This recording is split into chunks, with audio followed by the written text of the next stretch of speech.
Hi everyone, here I am again, telling it like it is.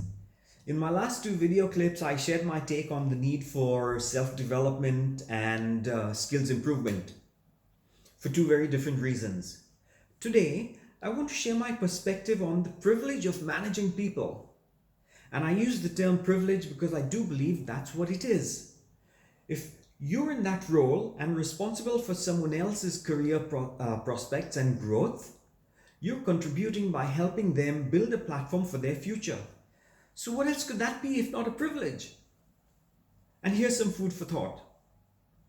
If all managers were assessed on their ability to take their people forward and not just be responsible for processes and deadlines and targets, what do you think the outcome would be?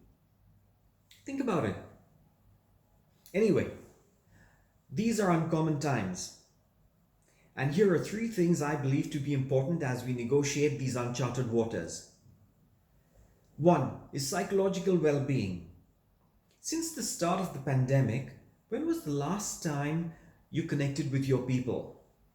No, not on a group email, not on WhatsApp, but on the phone, one-on-one. Not to assign tasks or to check up on job completion, but to inquire if everything was okay. Two of the biggest concerns are quite likely to be what's going to come next and what's going to happen to me. So, as much as you want to inquire about the job and see if it's getting done and whether the deadlines are being met and the quality is unaffected, make the time to find out how they're doing, how they're coping with the stress and the anxiety. Let them know you care. And guess what's in your favor at this time? It's empathy. Right now, the world over is feeling each other's pain. Empathy cuts through all of that and brings people together. It is at this time, more than any other, that people want to know that they feel appreciated and their contribution is valued. And as a manager, you can make all that difference. But if by any chance you're thinking, oh, I don't have the time, well, that directly translates as they're not my priority. They're HR's responsibility. So please don't fall into that trap. HR will do what HR does. Your team is your responsibility. Make them your priority. Secondly, getting the communication right. It is in times of crisis more than otherwise that we look to our employers for action to protect the people and the organization. People want to be kept informed. People want to know why certain decisions are being made and how these decisions will be implemented. Managers have the mega responsibility to ensure that this information is delivered, is interpreted, and is understood correctly. Written communication won't help you detect distress the way a personal conversation can. While listening to your people is important, you must also remember to make sure that they don't let fear and uncertainty rule their minds or cloud their judgment. Talk them through the health of the company and how the plans for the future are working out. Speak from the heart and listen with it too. We're all human, but there is strength in being vulnerable. And if they see that you're vulnerable just as they are, they will identify and they will relate and they will connect with you in a whole different way. And finally, learning and development to plan for different scenarios. It's a given, change is upon us. And how has business been affected? How will business be done in the near future?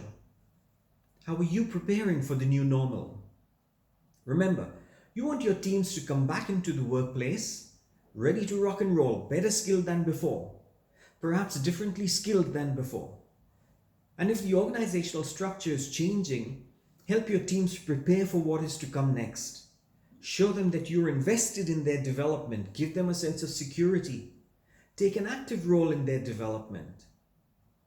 Look up in-house training and industry training. Can you set it up? Can you hold your team accountable and monitor their progress through this training. What about licensed coaches?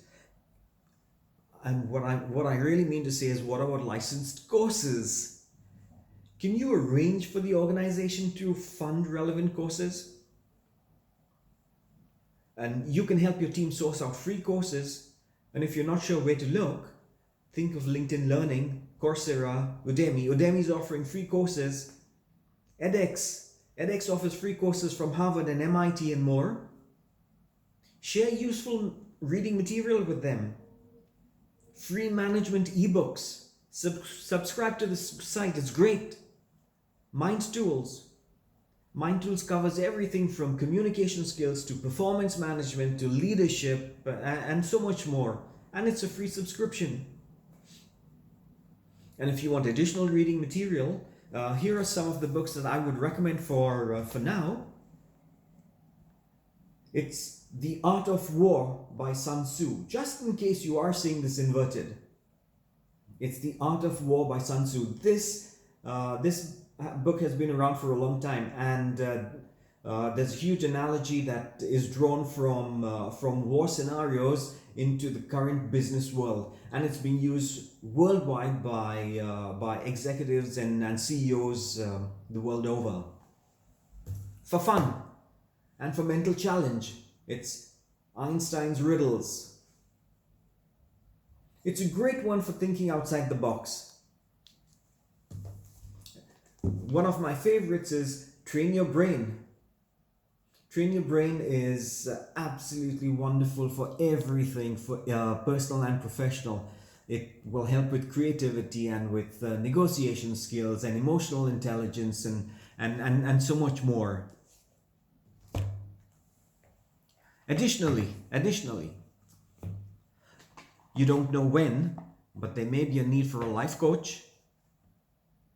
So if there is a need for a coach and you want your team to develop with guidance and with coaching, get in touch with me. My contact details are in the introduction. Now, in closing, I'm going to draw on the wisdom of the universe from a wisdom deck,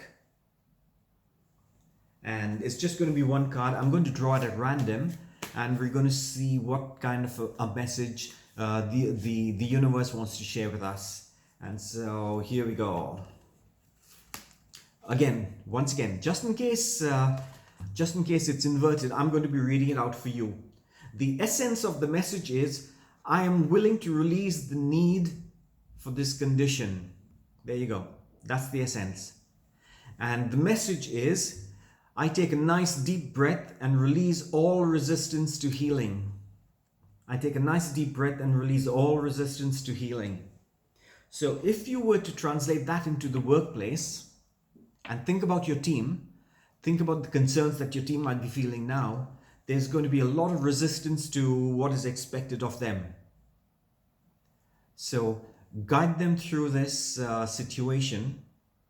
Fill them with positive and loving thoughts. Fill them with positive emotion and help them to release any negativity and concerns or anxiety that they might be feeling. Okay, so that does it for me this time. Thank you very much for listening in, and I look forward to next week's video connection with you. Thanks once again. I'll see you then. Bye-bye.